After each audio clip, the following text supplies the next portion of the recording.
దేవుని బిడ్డలారా, మరి మోషే గారు సాత్వికుడా లేకపోతే కోపిష్టా? సాత్వికుడేనా? బైబిల్లో ఉంది కనుక. ఏమండి? నిజమే, సాత్వికుడే. అంతమందిని భరించాడంటే చాలా సాత్వికుడు.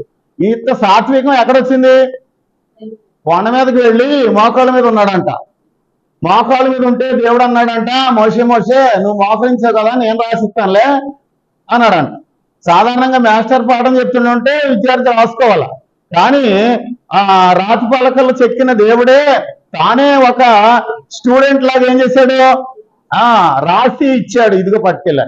ఎందుకంటే మోషే గారు కొండ మీదకి వెళ్ళిన కాడి నుండి వచ్చే వరకు మోకాళ్ళ మీద ఉన్నాడు. మోకాళ్ళ మీద ఉండి ఎవరిని చూశాడు? దేవుని చూశాడు.